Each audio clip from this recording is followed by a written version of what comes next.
Hello, this is Gavin, your host, with Reactors I have known and loved. Today, I'm going to go through the molten chloride salt fast reactor. So first, let's take a little bit of a look at what goes into a molten salt fast reactor. The main ideas behind the molten chloride salt fast reactor are fast spectrum neutrons, i.e. there's no moderator. We have a liquid core in a chloride molten salt.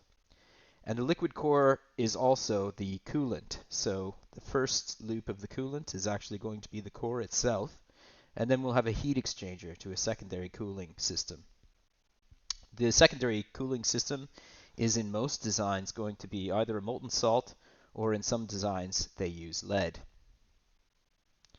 So the first question we might ask ourselves is why a fast spectrum? So here we have a neutron cross sections for fission of uranium and plutonium at various different incident neutron energies. So if you look, we've sort of arbitrarily divided the spectrum into two fragments, one called thermal and one called fast. And if you'll notice, this plot is a log-log plot. As we go up, we are at the fission cross section in Barnes, so it tells us something about the likelihood that an incident neutron will split the atom that we're colliding with. And as we go up in terms of neutron energies, then we're going up in scales of 10. So this is 10 to the minus 4, 10 to the minus 3, 10 to the minus 2. So if you look at a log-log plot, you have to be a bit careful because the distances are much larger as you go to the far right or to the top of the graph. So the first thing to notice from this diagram is that in the thermal spectrum, the cross sections for fission of plutonium and uranium are quite high. And as you start approaching the fast spectrum, the apparent size of the target is getting smaller. So it gets a little bit better as we get up into the very high spectrum, but usually the fission neutron energies in the fast spectrum are somewhat centered around 1 MeV. So 1 MeV is 1 mega electron volt right there. And that we can imagine a spread of neutrons around that center. So you'll see that one of the features of this, though, is that uranium-238 actually becomes fissile in the top end of the fast spectrum. So you can actually directly burn uranium-238. However, the fission cross sections are very low for the fast spectrum as compared to the thermal spectrum. So this is why most practical commercial reactors are using a thermal spectrum. Now, when a neutron is born from fission, it's actually in the fast neutron spectrum. So in order to get it down into the thermal region, we thermalize the neutrons by using a moderator. So the kinds of moderators that we typically use are water, heavy water, graphite, and beryllium. Relatively light elements that will slow down our neutrons and get them into this region in which we have a very nice large cross-section for fission with uranium-235 or plutonium-239. So that's why we want to have a thermal spectrum for most reactors. However, as you'll notice, this is another graph. On the bottom end, we have again a log plot. But as we go up, we're looking at the neutron yield per neutron absorbed. And what this means is that when we do undergo a fission reaction, we will absorb a neutron, and then the atom will split, and then we'll get some neutrons back out.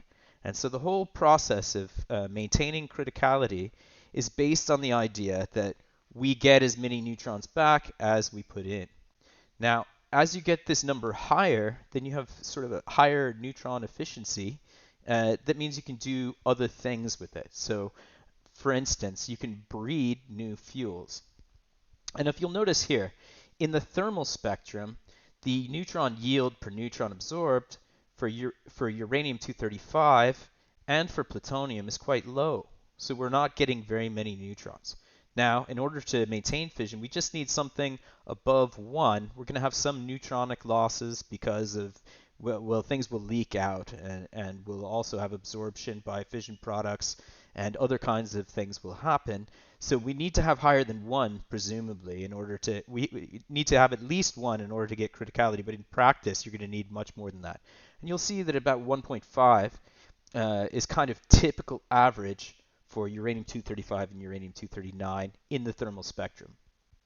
And it gets nicer at the lower end of the spectrum. It'll go above.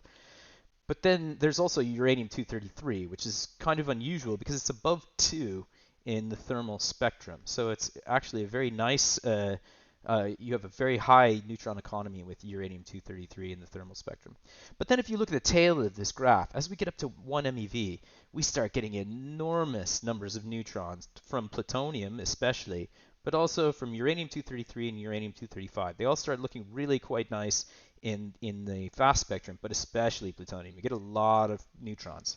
So even though the probability of a fission reaction is going down, the number of neutrons per fission collision is going up. So we can compensate. And that is one of the reasons that a fast spectrum is still feasible. So what else about the fast spectrum can we say? Well, a large number of neutrons per fission means that we can do something called breeding. Now, breeding, we can take fuel that is what we call fertile and turn it into a fissile fuel. So uranium-238 is an example of a naturally occurring element. It's one of the most, it's the most common uranium isotope in nature. So there's also uranium-235, which is a fissile material in and of itself, but it's a low proportion of uranium ores. So we can generate from this natural uranium plutonium-239, which itself is fissile and, as we saw, has very nice neutron economies in the fast spectrum. So if we're generating sufficient numbers of neutrons, we can expend a few of them to take uranium-238 and breed new fuel. Similarly, with the thorium-uranium reaction, we can take uranium-232 and we can breed uranium-233, which, as we saw, it looks nice for neutron economy in both the thermal and in the fast spectrums. But why chloride? So we want a salt that works well in the fast spectrum. This chart here shows sodium chloride with thorium chloride at various neutron energies. You could replace, there's a similar chart for uranium chloride and for plutonium chloride, but the thing to notice here is at the high neutron flux, so as neutron energy goes up, you have a high neutron flux in the with chloride as opposed to lithium. So, and also this is a log plot, so these distances here in the fast spectrum are very significant. Actually, they're not small as it kind of appears on this chart. So the reason that chlorides look nice in the fast spectrum. They're relatively transparent to the neutrons, and they don't have much moderation potential. So chlorine is heavier than lithium, which means we get less moderation. The heavier the element is, which the neutron scatters off of, the less of its velocity it's likely to lose. So you can think of this as if you take a ball and you throw it against the wall, it comes back at you with a very similar velocity to the one that it left with. And the reason is that the wall can be thought of as extremely heavy, and the ball doesn't move it at all. It just goes back the other direction. Now, if you take a billiard ball and you hit the white ball and it hits the 8 ball, you transfer a lot of the velocity to the 8 ball because they're more similar in size. So that's why we use hydrogen, deuterium, beryllium, etc. as moderators, since in elastic scattering they tend to take up a lot of the velocity of the neutron, and they reduce the neutron energy down to the thermal spectrum with relatively few collisions. So we want the opposite of that. Since we're a fast reactor, we actually want to keep the neutrons at the energy from which they are born and use that in order to produce fission. So here we have a sort of schematic of the reactor itself. So there's a few things to notice here.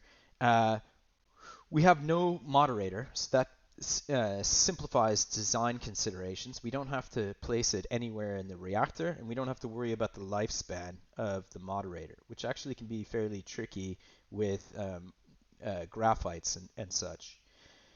You also notice that in this neutronic model layout on the right-hand side, we have a reflector on top and a reflector on the bottom. And that keeps the neutron, that improves the neutron economy. So we get more of the neutrons in the core and we keep it there.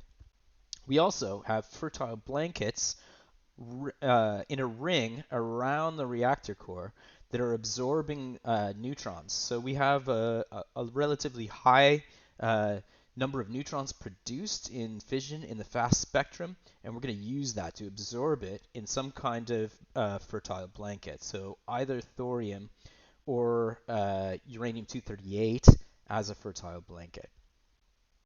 So then you'll also notice that we have these IHX pumps on the left and right, so that it's in some annular system around the center of the reactor core. And what these do is they circulate the fuel salt. So this is our coolant and our core are the same thing. We circulate it out, and then we have a heat exchanger, and we take that into some secondary circuit, perhaps another loop of molten salt, that then will take it to some sort of turbine or something along those lines. Then we have thermal insulation so that we keep the reactor hot because we want it to remain hot. Now the temperature of the fuel is very hot. It's 250 degrees C. So this provides us with some opportunities for running very efficient power generation processes, because with high temperatures you can get higher efficiencies. This also, on the left-hand side, you can see a couple of interesting aspects. So we have a gas injection system. And what this is we're going to bubble gas through the reactor core. And that bubbling of gas through the reactor core is going to remove volatile fission products that are generated from splitting the atoms. And we're going to take that out into some kind of gas extraction. And what this means is that our fission products that are volatile are going to be continuously removed from the core. And this means that if there's ever any accident, if something goes wrong, if the core corrodes and you get a leak, or if there's some seismic activity and it splits the reactor, or some kind of disaster occurs, the amount of volatile fission products in the core is going to be low because we're continually extracting them. So this increases the safety of the reactor significantly over present reactors, which actually have to leave all of the fission products in the fuel because it's a solid fuel.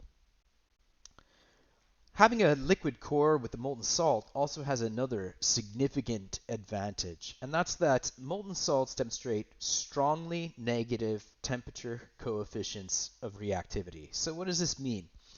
Well, as you see on the left-hand side in this diagram, cold liquids tend to have their particles packed together more tightly, and hot liquids have them further apart.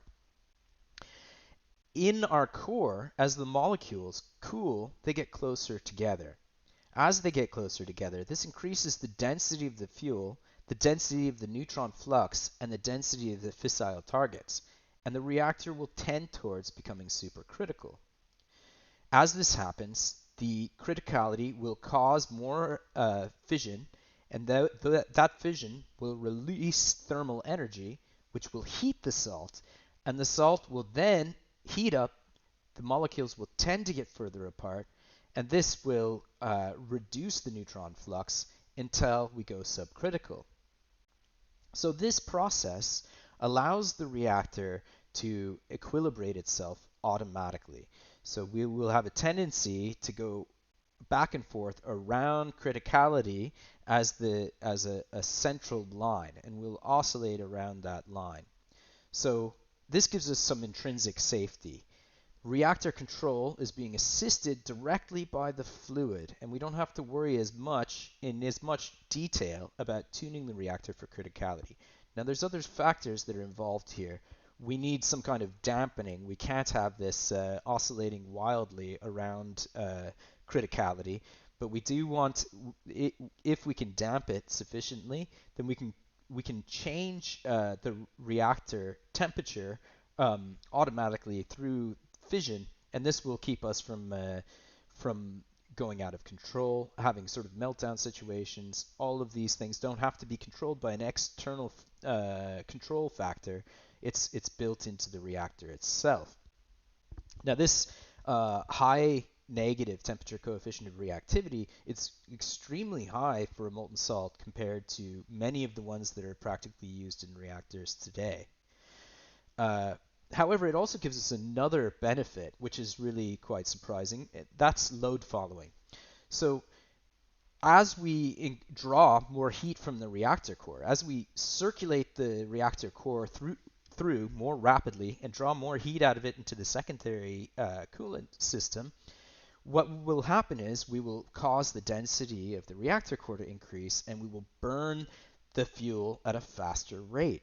So we can actually control the rate at which we do the burn up by controlling how fast we circulate the fluid in the reactor. And this allows us to do play nice with certain kinds of intermittent power sources like wind and solar, in which peaking is really important.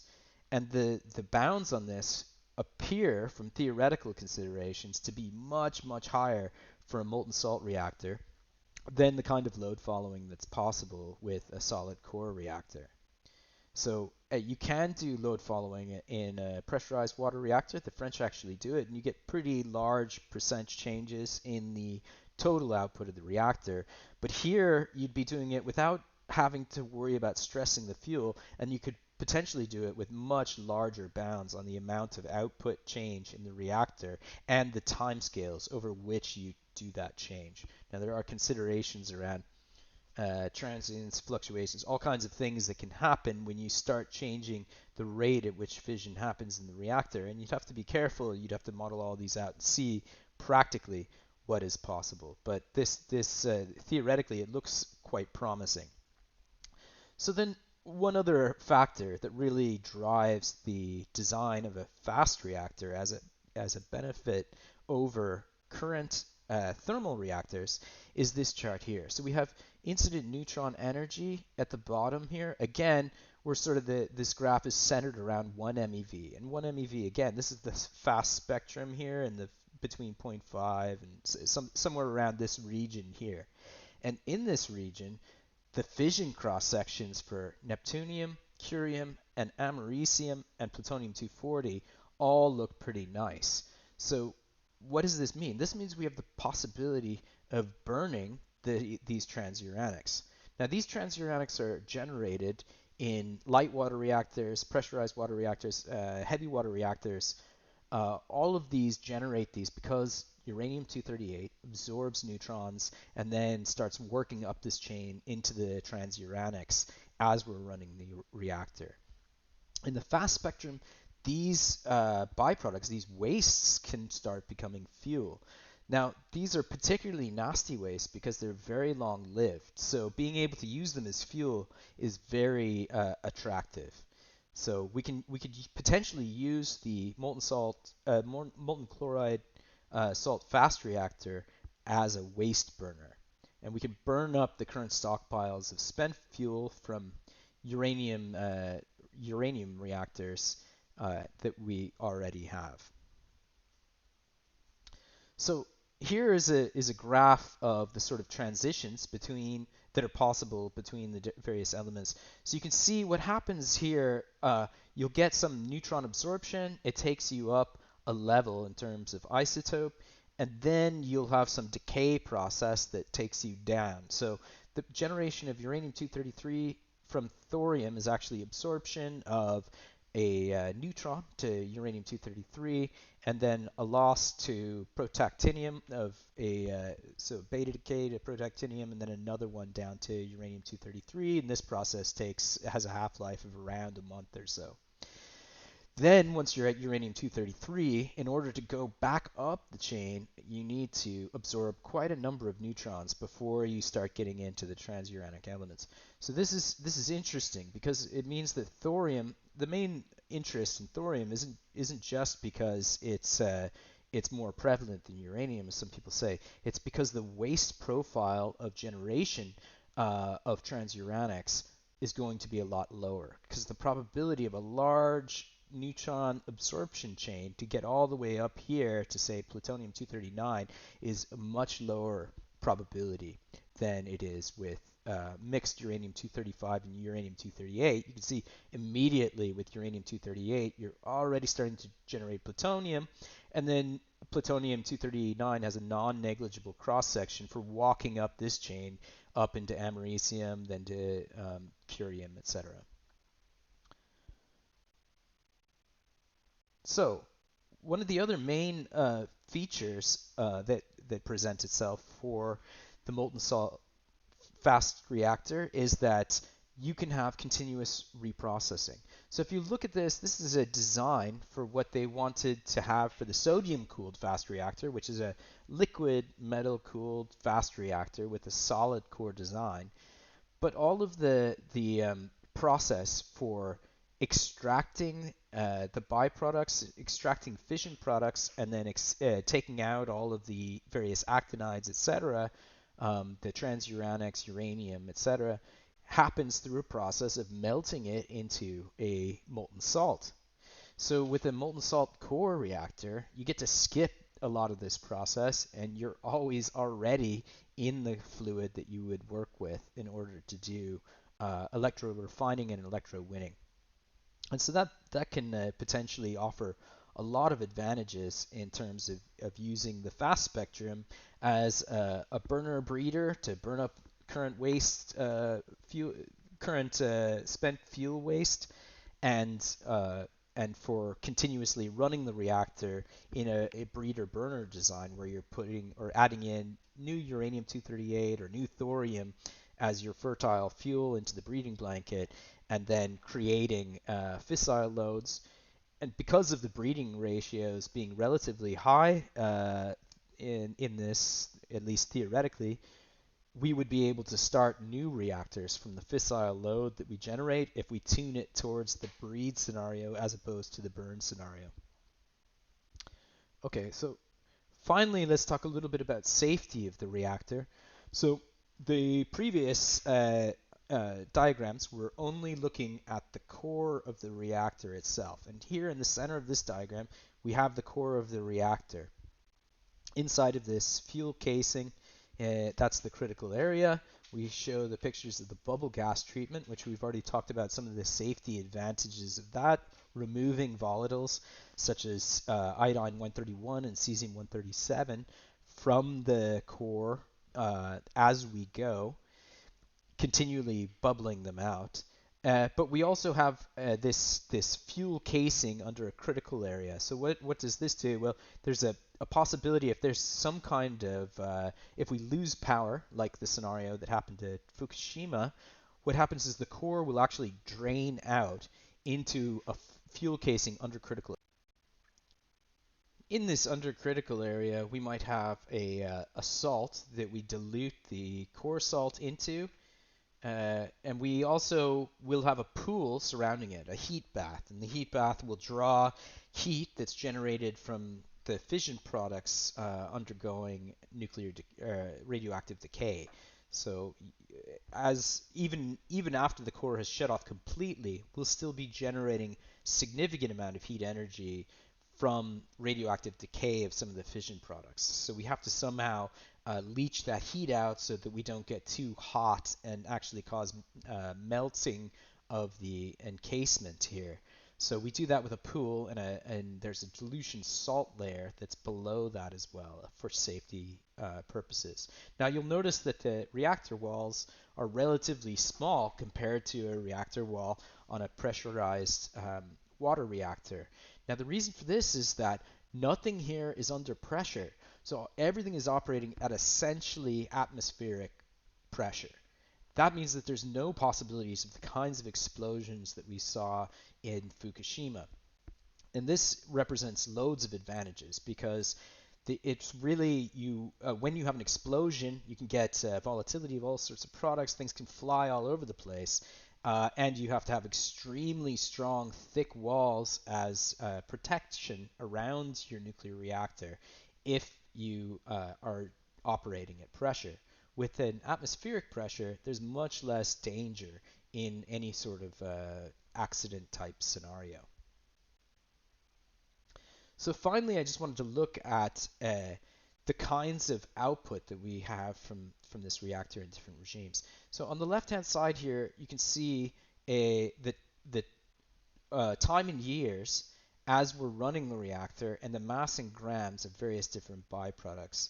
And if we start in a plutonium fuel as the fissile load, so plutonium is a byproduct of generation of electricity using current light water reactors because the uranium-238 absorbs a neutron and becomes plutonium.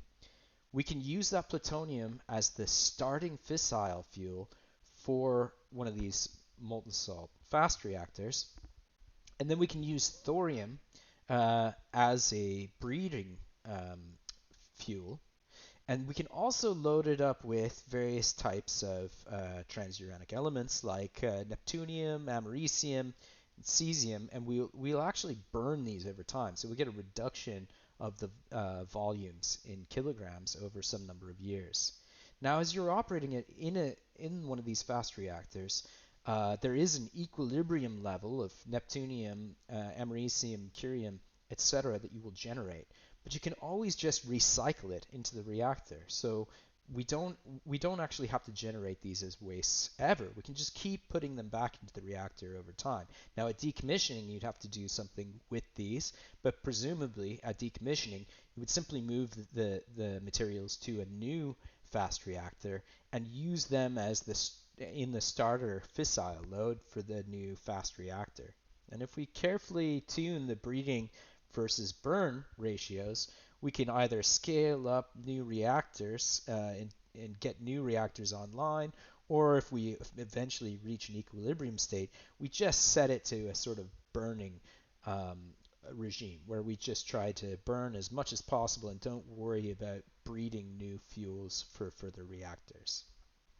So all of these safety, long-term waste management, the ability to burn much higher percentages, continuous reprocessing, all of these things really go into making this one of the most attractive theoretical reactor designs. Now, none of these have actually been produced in practice, but I think it's one of the most attractive in terms of the long-term possibilities, and I think it's one that really should be explored in greater depth experimentally. Thank you. That's Gavin signing off for Reactors I Have Known and Loved.